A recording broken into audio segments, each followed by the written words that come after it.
Ini pujian kami kepadamu ya Tuhan, bahwa Engkaulah Allah yang luar biasa menyelamatkan setiap kami. Engkau rela tinggalkan sorga supaya datang ke dunia ini terima yang terburuk, sehingga setiap kami anak-anakmu boleh terima bagian yang terbaik. Terima kasih Tuhan Yesus, terima kasih siang hari ini kalau kami boleh ada sebagaimana kami ada. Kami percaya semua karena kebaikan Tuhan. Itu sebabnya ajar kami, didik kami melalui kebenaran firman-Mu. Bahkan nanti kami akan bersatu dengan tubuh darah-Mu. Setiap yang sakit disembuhkan, setiap hati yang luka dipulihkan. Terima kasih Tuhan Yesus, kami sambut berkat firman-Mu. Haleluya. Kita yang diberkati Tuhan, sama-sama katakan tepuk tangan yang meriah untuk Tuhan Yesus. Silakan duduk Bapak Ibu yang terkasih dalam Tuhan. Shalom. Sekali lagi shalom. Puji Tuhan, tadi sebelumnya saya khotbah di Bekasi Cyber Park. Walaupun jaraknya dekat, tapi butuh waktu hampir 40 menit. Karena memang jalanan lagi agak rame sekarang-sekarang ini. Mungkin lagi pada terima THR. Dan saya doa setiap saudara, THR-mu bukan hanya dari perusahaan, tapi dari sorga. Tuhan siapkan kejutan yang spesial bagi keluarga Anda. Tepuk tangan dulu yang meriah untuk Tuhan Yesus. Coba lihat kiri kanan, bilang sama dia, kita disayang Tuhan. Bilang. Haleluya. Sekali lagi, kalau sadar kita disayang Tuhan, kita tidak pernah akan dikecewakan. Tepuk tangan yang meriah untuk Tuhan Yesus. Dan saya masuk dalam rangkaian serial khotbah yang terbaru, yaitu murid-murid Tuhan Yesus. Jadi nanti kita akan bahas beberapa murid Tuhan Yesus sampai beberapa minggu ke depan. Dan kita langsung buka Alkitab kita yang terambil dari Yohanes 1 ayatnya yang ke-45 sampai 51. Yohanes 1 45 sampai 51. Seperti biasa sebelum kita baca, angkat dulu Alkitabnya, absen Alkitab. Tinggi. Iya, kalau nggak ada, angkat apa saja, yang penting jangan angkat kaki. Ikuti doa saya boleh? Dalam nama Tuhan Yesus, inilah firman Tuhan yang hidup, di dalamnya terdapat berkat, pengajaran. Kami dimampukan untuk melakukan isi firman Tuhan. Berjumpa Yesus, hidupku tidak akan sama lagi, dalam nama Tuhan Yesus. Yang percaya katakan amin. Saya baca 45, saudara 46, kita baca berganti-gantian. 45. Filipus bertemu dengan Nathanael dan berkata kepadanya, kami telah menemukan dia yang disebut oleh Musa dalam kitab Taurat dan oleh para nabi, yaitu Yesus anak Yusuf dari Nazaret. Saudara 46, ya, kata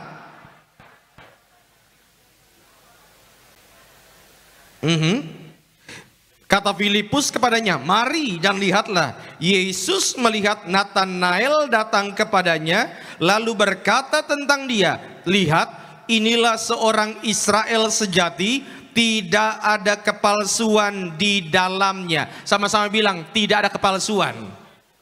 Coba lihat kiri kanan, bilang sama dia, tidak palsu. Bilang. Nah, saudara lanjut ayatnya 48:32, ya, kata Nathanael,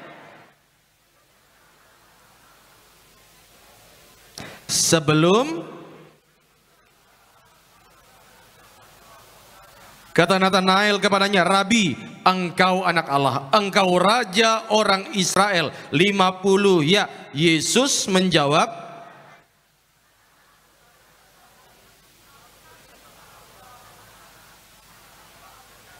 engkau. Lalu kata Yesus kepadanya, aku berkata kepadamu, sesungguhnya engkau akan melihat langit terbuka dan malaikat-malaikat Allah turun naik kepada anak manusia. Yang diberkati dengan pembacaan firman Tuhan, katakan amin. Dan tema khotbah saya pada siang hari ini adalah Tuhan memakai mereka yang tidak diperhitungkan. Apa temanya? Tuhan. Saudara yang terkasih dalam Tuhan, sesungguhnya kalau kita mau bicara tentang para murid Tuhan Yesus, saudara bisa baca tentang Yohanes, banyak ayatnya. Saudara baca tentang Petrus pun banyak ayatnya. Tetapi hari ini saya sengaja memulainya dengan murid yang mungkin jarang sekali dibahas. Namanya adalah Bartolomeus. Hah? Apa hubungannya Pak Pendeta? Dari tadi kita nggak baca nama Bartolomeus. Yang kita baca adalah Nathanael. Tunggu dulu, sabar. Kenapa saudara yang terkasih dalam Tuhan? Ini menjadi penting. Kenapa? Karena engkau yang saat ini mungkin sedang bekerja dan mungkin tidak diperhatikan, engkau adalah orang-orang yang mungkin selama ini diremehkan, bukan hanya oleh pekerjaanmu, tetapi juga oleh keluargamu. Ingat baik, engkau masih punya masa depan yang indah selama berjalan bersama Yesus. Yang setuju katakan amin. Tepuk tangan dulu yang meriah untuk Tuhan Yesus. Makanya tadi judulnya apa? Next, jadi judulnya Tuhan memakai mereka yang tidak diperhitungkan. Ya. Belajaran dari Rasul Bartolomeus. Slide berikutnya. Fakta tentang Bartolomeus. Saudara yang terkasih, Bartolomeus itu adalah nama lain dari murid Yesus yang namanya Nathanael. Jadi yang tadi kita baca namanya Nathanael, dialah juga yang disebut Bartolomeus. Nathanael itu nama pribadinya, artinya adalah pemberian Allah. Saudara pasti masih ingat, kalau nama L di belakangnya sudah pasti itu artinya milik Tuhan.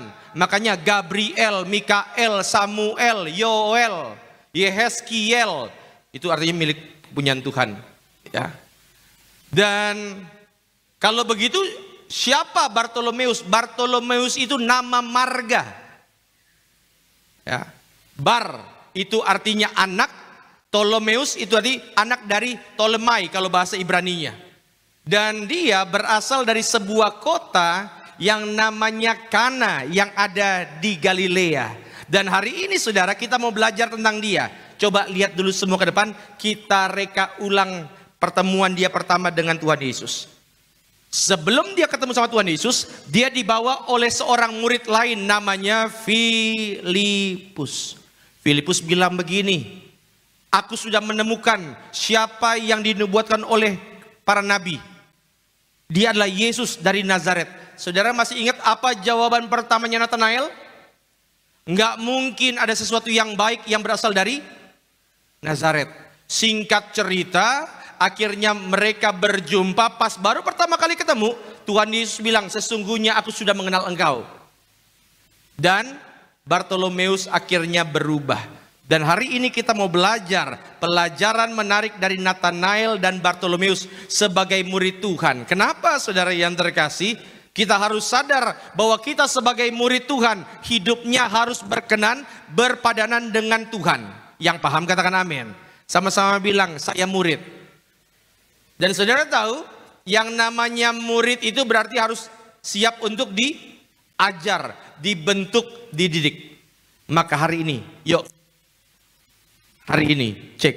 Hari ini kita mau langsung belajar tentang kebenaran firman Tuhan. Yang siap belajar katakan amin. Langsung saja, slide yang pertama. Kalau engkau mau Tuhan pakai luar biasa, kalau engkau mau lihat hal-hal yang dahsyat dalam kehidupanmu, yang pertama, Tuhan mau kita untuk tidak menilai orang dari luar saja. Sama-sama bilang, bukan dari luar saja. 3, 2 ya. Saudara jangan salah ya, tampilan luar itu penting. Penting, ya saudara, tampilan luar itu penting. Tetapi jangan menilai orang dari tampilan luar saja. Ya saudara, maka saya sering katakan kalau di sini ada rekan-rekan muda yang lagi pacaran, jangan nilai orang itu hanya dari tampilan luar saja. Tapi Pak Pendeta dia cakepnya minta ampun. Setiap kali lewat patung Sudirman langsung sweet-sweet. Pak, Bu, percuma kalau tampilan luarnya bagus, isi hatinya nggak bagus, percuma.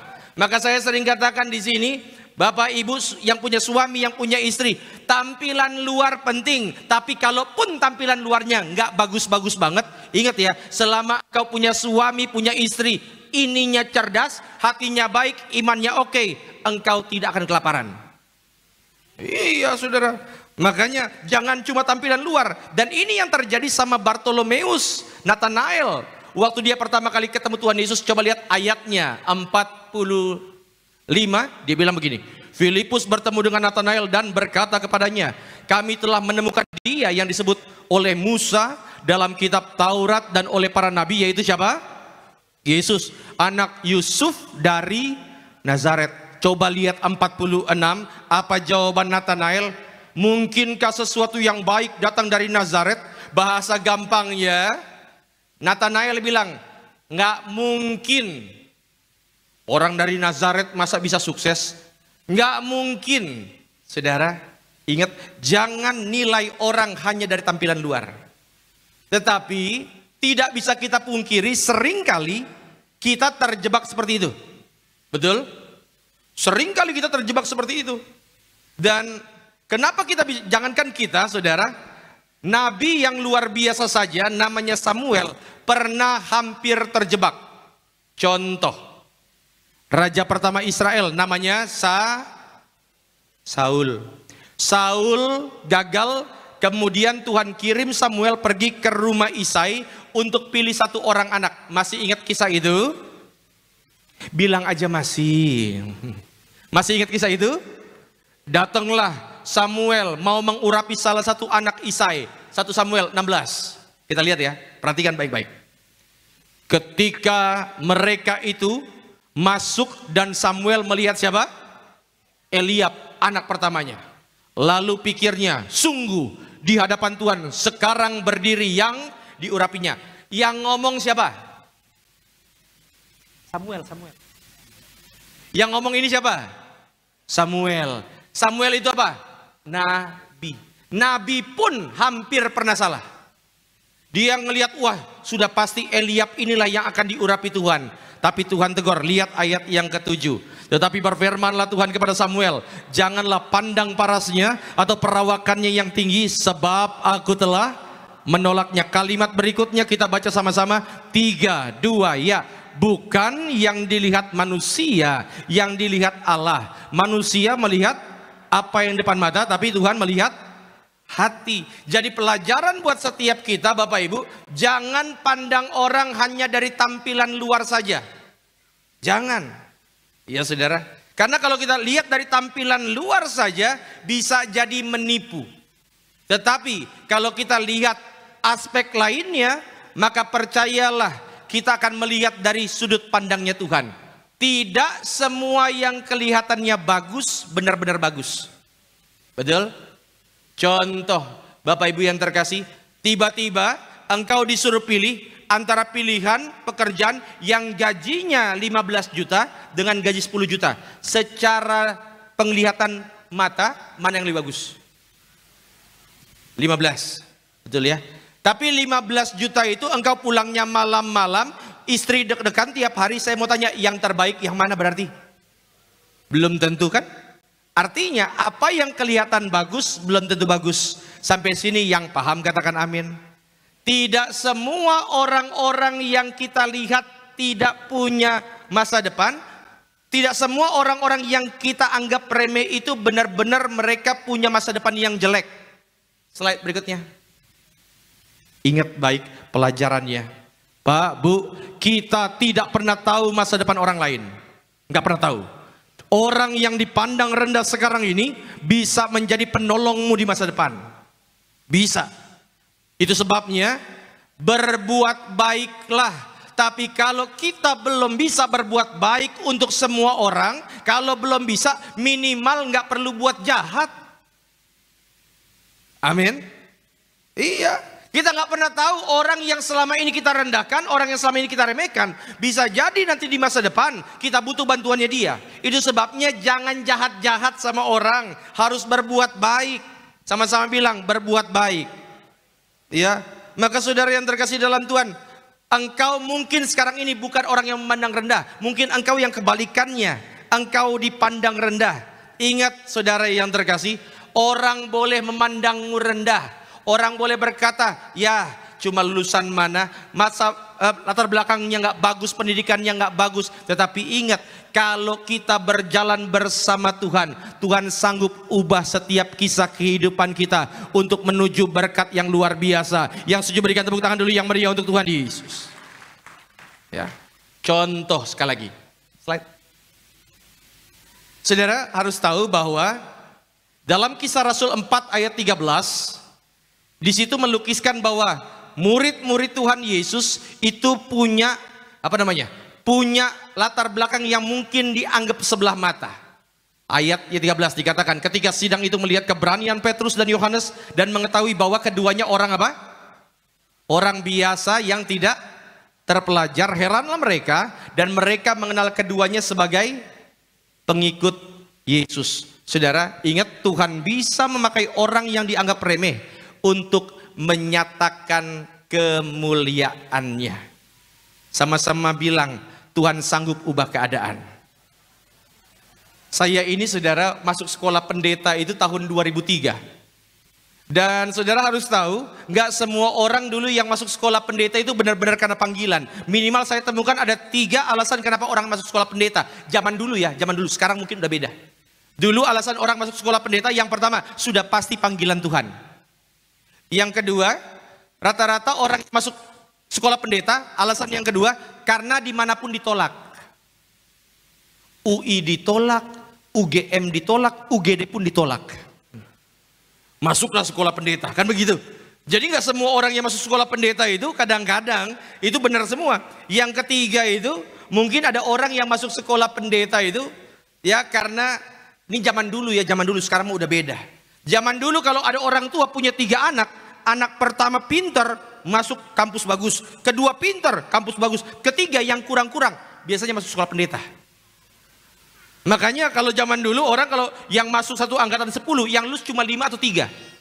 Karena filter. Nah, uniknya saudara, ada momen-momen di mana saya itu mengalami kebimbangan. Di momen-momen kebimbangan, apakah saya terus melanjutkan sekolah pendeta ini? Karena kenapa? Karena sekali lagi, di sekolah pendeta itu nggak semuanya benar-benar malaikat. Ada malaikat yang benar, ada malaikat pencabut nyawa. Di tengah kebimbangan itu, saudara, saya lagi jalan-jalan ke rumah orang tua. Di rumah orang tua saya itu ada satu orang, sampai sekarang masih ada orangnya. Dia itu, kalau lagi waktu senggang, dia berdiri di halte. Dia ajakin ngobrol. Siapa yang diajakin ngobrol? Haltenya. Tiang listrik kadang-kadang juga diajakin ngomong. Cuma kadang-kadang nyambung, kadang-kadang enggak. Lalu kemudian satu kali dia datang ngobrol sama saya. Pas kebetulan lagi nyambung. Terus dia bilang begini, wih masuk sekolah pendeta, ya. Satu saat, ini yang ngomong ini yang ngomong. Dia bilang, satu saat saya akan lihat nanti bro akan khotbah di depan banyak orang. Saya dengarnya ketawa, orang yang lain dengarnya juga ketawa. Dan saya anggap itu remeh.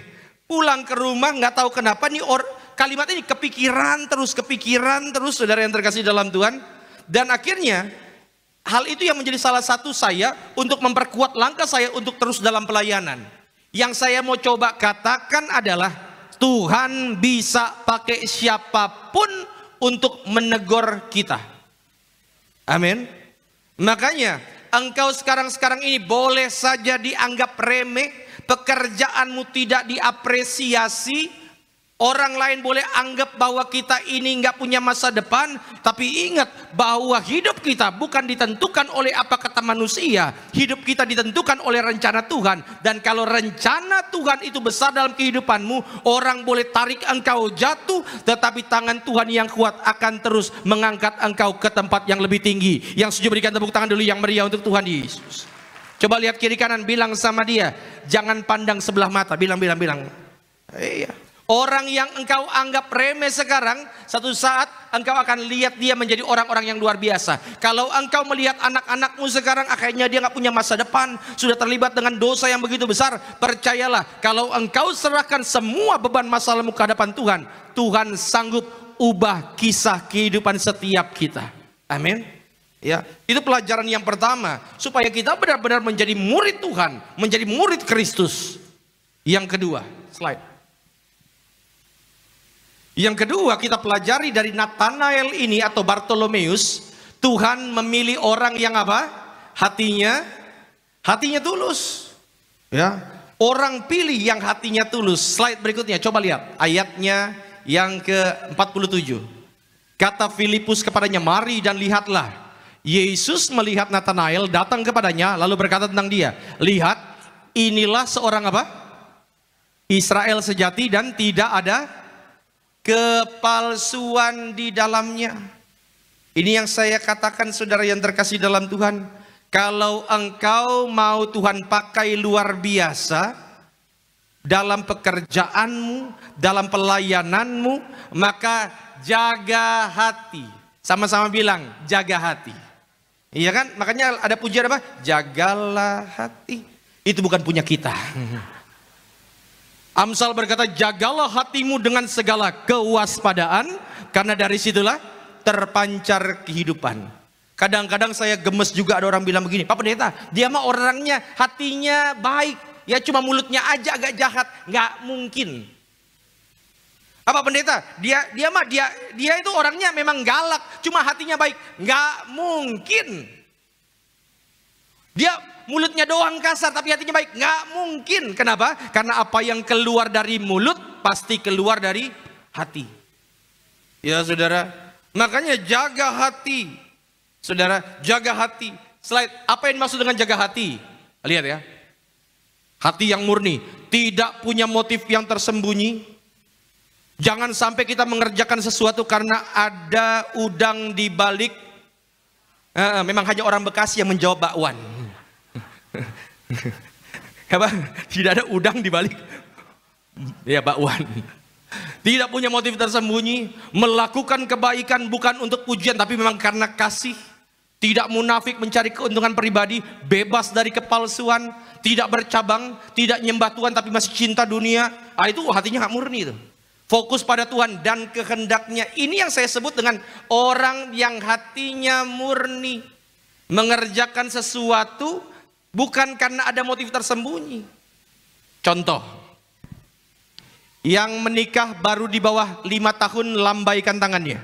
Di bawah 5 tahun ya. Oke, di bawah 5 tahun. Mungkin masih fresh dalam ingatan. Waktu pertama kali dulu ketemu dengan calon mertua, saya mau tanya, yang Anda tampilkan ketemu sama calon mertua itu karakter asli atau karakter topeng? Nggak usah dijawab, dipikirkan saja. Di sini yang masih pacaran coba lambaikan tangannya. Gereja loh ini. Nggak lambaikan. Iya di gereja nggak boleh bohong.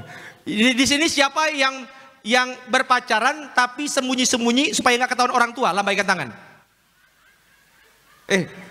Waktu Anda lagi pacaran ketemu sama calon mertua, saya mau tanya, yang Anda tampilkan di calon mertua itu karakter asli atau karakter palsu? Oh, ibu bilang palsu, ibu calon mertuanya jangan-jangan. Oke, sekarang saudara sudah menikah 5 tahun, 10 tahun. Saya mau tanya, Anda ketemu sama bukan calon mertua, sedangkan mertua yang Anda tampilkan apakah masih yang palsu? Kan nggak mungkin. Kenapa Anda nggak mungkin tampilkan yang palsu? Capek. Ini yang saya mau bilang, orang yang hatinya hidupnya penuh kepalsuan akan capek sendiri. Makanya saudara, gimana punya hati yang murni, fokus aja sama Tuhan. Gak usah punya embel-embel pemikiran yang apa. Karena dalam pengalaman saudara, Alkitab juga mengajarkan orang yang hatinya busuk jatuh sendiri. Yudas Iskariot. Pernah dengar Ananias Safira? Makanya kalau engkau lihat ada orang yang hatinya busuk, jangan buang-buang waktu dan energimu untuk atur strategis bagaimana menjatuhkan dia. Gak usah, jatuh sendiri pasti. Ingat ya saudara, skill dan keterampilan akan membuat engkau sukses. Saya kutip ini dari kalimat Ibu Gembala. Skill dan keterampilan akan membuat engkau sukses. Tetapi hati yang murni dan tulus akan membuat kesuksesan itu bertahan lama. Ulang ya. Untuk sukses engkau butuh skill, engkau butuh kompetensi. Tetapi supaya ini bertahan lama, engkau butuh hati yang tulus. Hati yang murni. Maka saudara jaga hati. Makanya kalau Anda lihat ada kenal orang yang hatinya benar, hatinya bersih, jangan jauhin, deketin. Supaya berkatnya kecipratan. Minimal karakternya terimpartasi. Ya. Hati harus dijaga saudara. Coba sama-sama bilang, jaga hati. Senggol kiri kanan, bilang jaga hati, bilang. Bilang sama yang barusan ngomong, kamu juga. Harus dijaga hati. Slide berikutnya. Ya, orang yang hatinya murni tulus untuk Tuhan akan tetap melakukan hal yang benar walaupun nggak ada yang lihat. Pertanyaannya selama ini, kita ini hidupnya benar apa gara-gara jangan-jangan karena ada yang lihatin? Ada orang serempet mobil, kita buka kaca, yang pertama kali kita lihat apa? Kiri kanan. Ada kamera nggak? Berarti kalau itu yang selama ini kau lakukan, capek. Betul? Orang yang hidup dalam kepalsuan, hidupnya capek. Coba lihat kiri kanan, bilang sama dia, bukan saya, bilang. Bilang sama yang barusan ngomong, saya ini asli. Iya saudara, jangan mau hidup dalam kepalsuan, makanya jaga hati-hati ini. Ya. Orang boleh punya hal yang baik, tapi kalau hatinya belok-belok, bukan tertuju pada Tuhan, maka saya bilang percuma. Dan bukti paling nyata kenapa Nathanael punya hati yang tulus, punya hati yang murni. Saya mau cerita ini. Slide berikutnya. Saudara, Nathanael pada akhirnya atau Bartolomeus ini, setelah kenaikan Tuhan Yesus, dia pergi menginjil.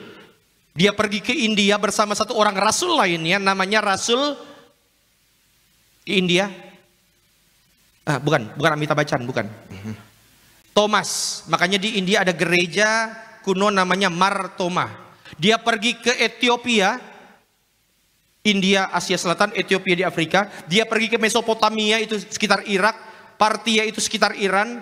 Likaunia itu sekitar Turki. Dia pergi menginjil dan pada akhir hidupnya dia menginjil di sebuah tempat namanya Armenia.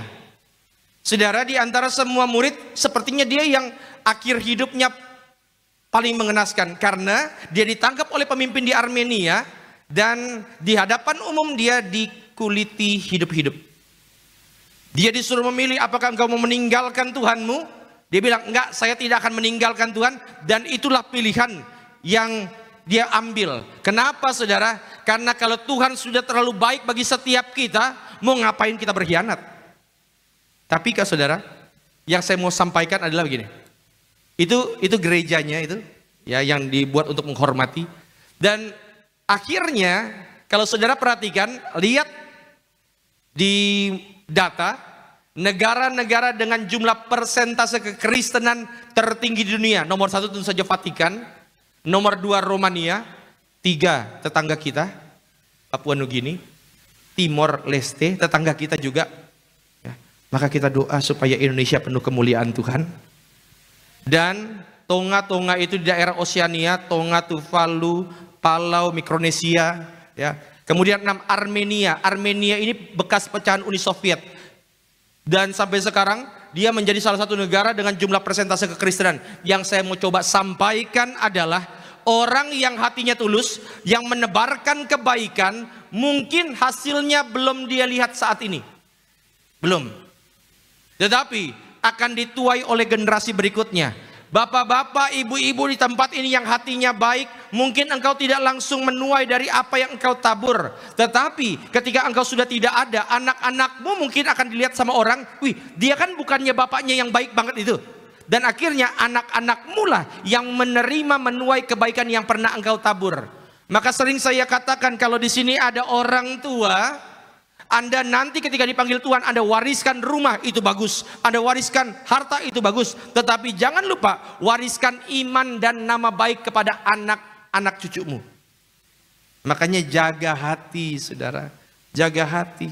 Fokus aja sama Tuhan. Kalau kita ini fokusnya kepada yang lain, percayalah sama saya, pasti kecewa. Pasti kecewa. Sama-sama bilang, jaga hati. Dan kalau engkau mau benar-benar ikut Tuhan, hidup mau diubahkan sempurna, harus jaga hati. Yang ketiga, yang terakhir saudara, slide. Orang-orang yang tidak diperhitungkan yang Tuhan pakai luar biasa adalah mereka yang mau belajar firman Tuhan. Dan mereka yang mau belajar firman Tuhan, maka Tuhan pasti akan siapkan sesuatu yang dahsyat, sesuatu yang luar biasa dalam kehidupan setiap mereka. Slide ayatnya, coba lihat. Ayat 50 sampai 51. Yesus menjawab katanya, karena aku berkata kepadamu, Aku melihat engkau di bawah pohon ara, maka engkau percaya. Gini. Ini kalimatnya begini ya. Aku percaya engkaulah raja atas Israel, engkaulah anak Allah. Itu kan katanya Nathanael, betul? Lalu Tuhan Yesus jawab begini, cuma gara-gara aku bilang aku melihat engkau di bawah pohon ara, maka engkau percaya, cuma gitu doang. Bahasa gampangnya Tuhan mau bilang, cetek banget. Masa cuma gara-gara itu aja kamu percaya? Lihat ya Nathanael, kamu nanti akan melihat hal-hal yang lebih besar daripada itu. Bukan cuma itu yang kau akan lihat. Ayat 51. Aku berkata kepadamu, sesungguhnya engkau akan melihat langit terbuka dan malaikat-malaikat Allah turun naik kepada anak manusia. Saya mau tanya, ada yang ngerti nggak ayat 51? Oke, saya jelaskan begini. Lihat dulu semua ke depan. Maka saudara, untuk melihat hal yang besar, kita harus hidup dan paham firman Tuhan. Yang setuju katakan amin. Walaupun saudara mungkin bosan saya tanya seperti ini, tapi boleh nggak saya tahu siapa yang sudah pernah baca Alkitab, Kejadian sampai Wahyu, lambaikan tangannya. Oh puji Tuhan, makin bertambah, 63.000 orang. Oke. Ya, Kejadian sampai Wahyu ya. Kejadian sampai Wahyu, bukan Kejadian dan Wahyu. Yang perasaan saja, perasaan.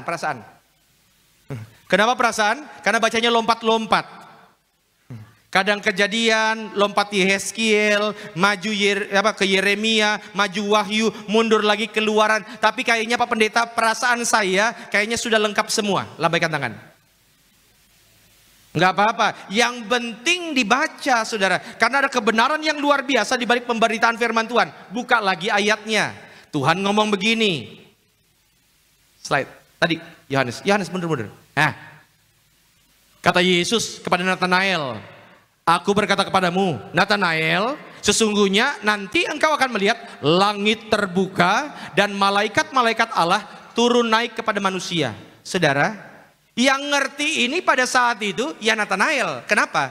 Karena Nathanael adalah orang yang paham firman Tuhan. Karena kejadian ini pernah terjadi sebelumnya. Kejadian, ya buka. Kejadian 28 ayat 12. Maka bermimpilah Yakub.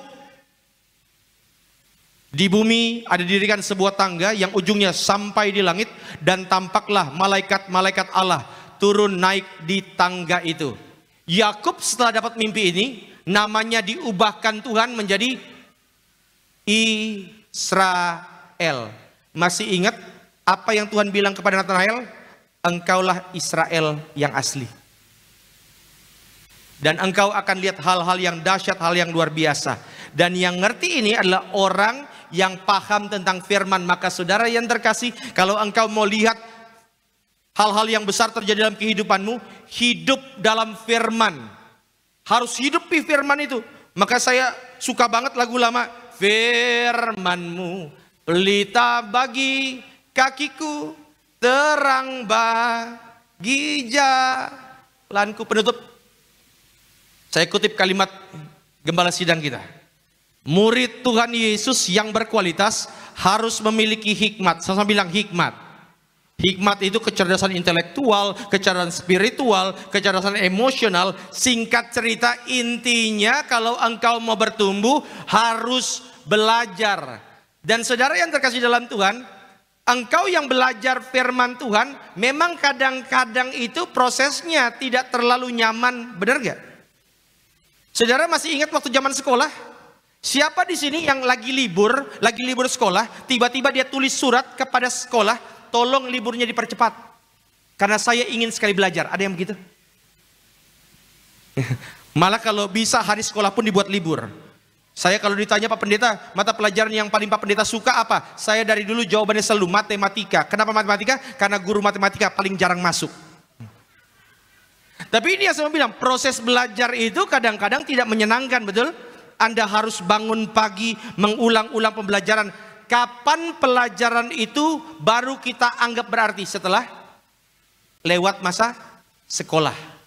Barulah kita ngerti kenapa kita harus belajar. Saudara yang terkasih, mungkin engkau yang belajar firman Tuhan butuh usaha. Tetapi percayalah, engkau yang belajar bertumbuh dalam firman, pada akhirnya ketika ada badai tantangan dalam kehidupanmu, engkau tidak akan goyah. Kenapa? Karena dasarnya, akarnya kuat. Dan saya berdoa kepada setiap saudara, engkau akan terus bertumbuh dalam iman, engkau akan menjadi murid-murid Tuhan. Dan percayalah, engkau yang saat ini mungkin tidak dianggap, engkau yang saat ini mungkin diremehkan, percaya kalau selama kita taruh hidup kita di tangan Tuhan yang kuat, Tuhan sanggup untuk tulis kisah-kisah yang indah dalam kehidupanmu.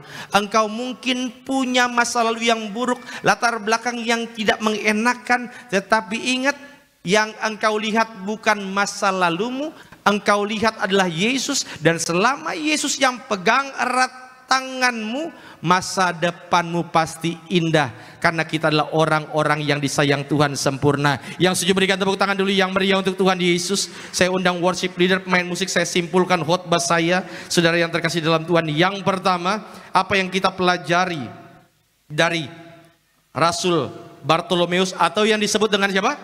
Nathanael. Yang pertama, saudara yang terkasih, apa yang kita pelajari?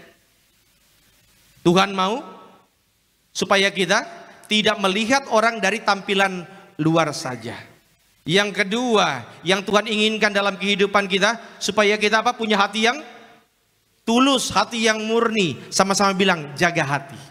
Dan yang ketiga, Tuhan akan siapkan hal-hal yang besar bagi setiap kita yang mau hidup belajar dalam firman Tuhan. Jadilah diberkati. Tepuk tangan dulu yang meriah untuk Tuhan Yesus. Mari saudara, kita mau angkat pujian. Ku mau sepertimu Yesus, bagaikan bejana siap dibentuk. Saudara, boleh angkat tangan, ikuti doa saya. Dalam nama Tuhan Yesus, siang hari ini kami datang ya Tuhan, kami siap untuk dibentuk sesuai dengan kehendak-Mu. Terima kasih Tuhan Yesus untuk firman ini. Kami percaya bertumbuh, berbuah lebat, menghasilkan buah kehidupan dalam nama Tuhan Yesus. Haleluya. Saudara, mungkin engkau tidak dikenal oleh banyak orang. Mungkin apa yang engkau kerjakan selama ini pun orang hiraukan, orang juga gak terlalu pedulikan, engkau dianggap remeh. Terserah. Kenapa? Karena hidup kita bukan ditentukan oleh bakat manusia. Hidup kita tidak dibentuk untuk menyenangkan manusia. Hidup kita ditentukan oleh apa kata Tuhan. Manusia boleh nggak kenal kita, nggak apa-apa, biarin aja. Tetapi yang penting kita dikenal Tuhan. Dan selama kita dikenal Tuhan, maka mau ada tantangan, masalah apapun dalam kehidupanmu, wajahmu akan tetap tersenyum. Kenapa? Karena engkau tahu tangan Tuhan yang kuat selalu menyertaimu sepanjang masa.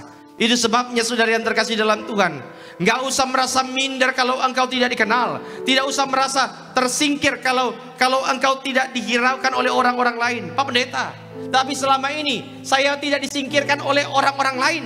Yang menganggap saya remeh adalah keluarga sendiri. Pak, Bu, keluarga bisa salah, tetapi janji Tuhan tidak mungkin gagal. Itu sebabnya engkau yang saat ini merasa kayak tidak punya lagi masa depan, tidak lagi jalan keluar dalam kehidupanmu, ingat, yang engkau sembah adalah Tuhan yang punya segala jawaban. Makin dekat kita dengan Dia, sang sumber berkat, bukankah makin mengalir berkatnya? Makin dekat kita dengan Dia, sang sumber damai sejahtera, bukankah makin damai kehidupanmu? Maka hari ini saudara, terima firman ini, bertumbuh. Dan kita percaya engkau yang bertumbuh, Tuhan akan siapkan hal-hal yang dahsyat, hal yang luar biasa. Alkitab berkata, apa yang tidak pernah dipikirkan, apa yang tidak pernah telingamu dengar, justru itu yang Tuhan siapkan bagi setiap kita. Yang setuju berikan tepuk tangan dulu yang meriah untuk Tuhan Yesus. Saudara, izinkan saya berdoa untuk setiap saudara. Tuhan, lihat anak-anakmu hari ini Tuhan, kami datang karena punya satu kerinduan yang luar biasa, supaya kami terus Tuhan percayakan hal-hal yang dahsyat. Tapi hari ini Tuhan, mungkin kami merasa bahwa dalam kehidupan ini kami disingkirkan, diremehkan. Tetapi hari ini kami nyatakan dengan pasti bahwa kami punya Tuhan yang dahsyat, Tuhan yang kuat. Sehingga apapun yang terjadi, mata kami akan terus lihat mujizat pertolongan Tuhan dalam kehidupan kami. Itu sebabnya Tuhan Yesus, jamah setiap kami, pegang erat tangan kami, bentuk kami, sehingga pada akhirnya kami menjadi seperti Kristus yang sempurna itu. Terima kasih Tuhan Yesus. Terima kasih. Ini yang kami imani ya Tuhan, bahwa selama kami jaga hati mata kami tertuju kepadamu, maka apapun yang terjadi, tanganmu yang kuat akan menyediakan hal-hal yang baik, yang indah untuk setiap masa depan kami. Terima kasih Tuhan Yesus. Terima kasih. Saudara boleh angkat tangan sejenak, ikuti doa saya. Dalam nama Tuhan Yesus, kami perkatakan iman kami yang ada minyak dan anggur punya masa depan yang indah. Kami adalah murid-murid Tuhan. Terima yang terbaik dari sorga untuk setiap kami. Di dalam nama Tuhan Yesus, turunkan tangan kita. Terima kasih Tuhan, terima kasih untuk kebaikan Tuhan. Kami sudah dengar firman-Mu. Tiba saatnya kami akan terima bagian yang terbaik, yaitu tubuh dan darah Tuhan. Terima kasih Tuhan Yesus. Terima kasih untuk segala kebaikan-Mu. Haleluya. Kita yang diberkati Tuhan, sama-sama katakan amin. Dan sama-sama kita akan masuk di dalam sakramenen perjamuan kudus. Kita akan menyatu dengan tubuh dan darah Kristus pada siang hari ini. Saudara boleh sama-sama siapkan roti dan anggur. Mari kita bangkit berdiri bersama-sama. Kita akan pujian tubuhmu dan darahmu Tuhan Yesus. Tubuhmu dan darahmu tercurah bagi kami, menyucikan, menyembuhkan, sempurnakan hidup kami. Tubuhmu Yesus menyembuhkanku, darahmu Yesus menyucikanku. Ku jadi baru karena kasih-Mu. Haleluya.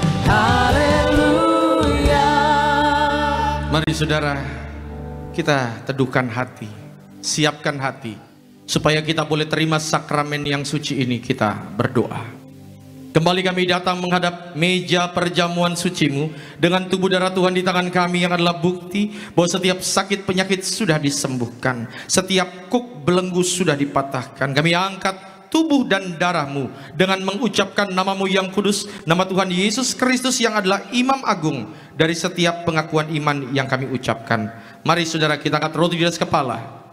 Sama-sama kita katakan, dalam nama Tuhan Yesus, dengan ucapan syukur kami terima, inilah roti yang turun dari sorga, ini tubuh Kristus yang tertikam, tertombak di atas kayu salib. Pertama, yang beri kami keselamatan dan hidup kekal dalam kerajaan sorga. Yang kedua, untuk menyempurnakan agar tubuhku sehat sempurna, jiwa dan rohku dibangkitkan pada akhir zaman. Tubuh Kristus yang tertikam, tertombak, terkapar di atas kayu salib menggantikan kami, agar kami bersama keluarga tidak terkapar di meja operasi, di ruang ICU, tidak lumpuh, tidak pikun, tidak koma, tidak terkapar karena sakit penyakit. Bersama keluarga kami tolak sakit kanker, tumor, stroke, leukemia. Kami tolak cuci darah. Dengan ucapan syukur kami terima, inilah tubuh Tuhan Yesus Kristus.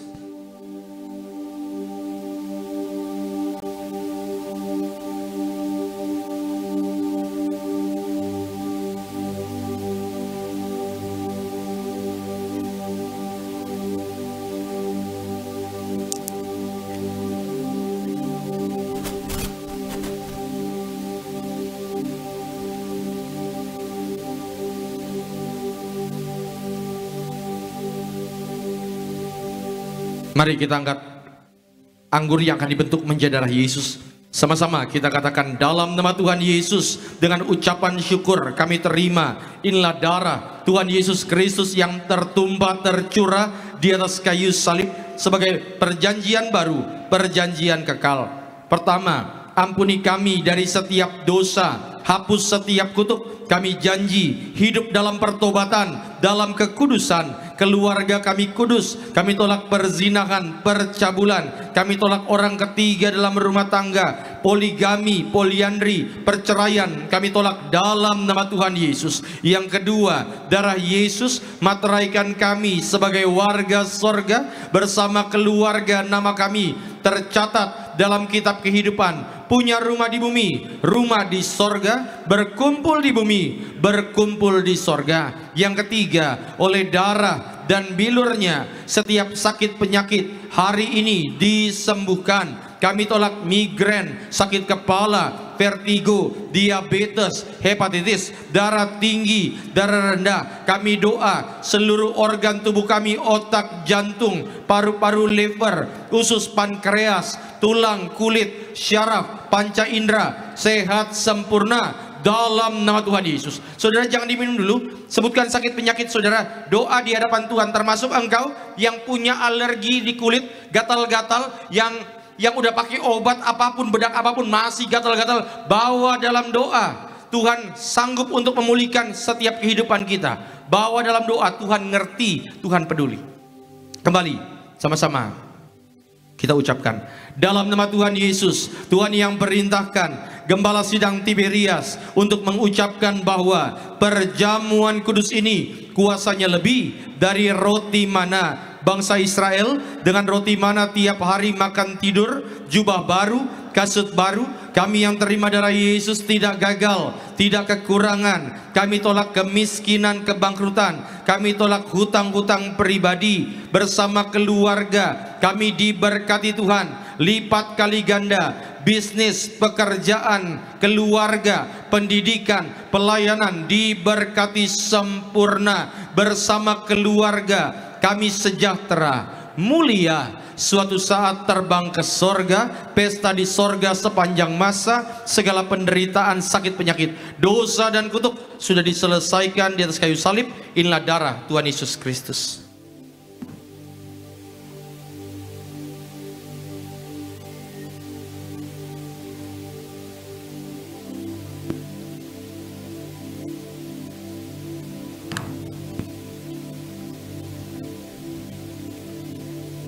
Saudara yang bawa botol minyak urapan, saudara boleh angkat botolnya.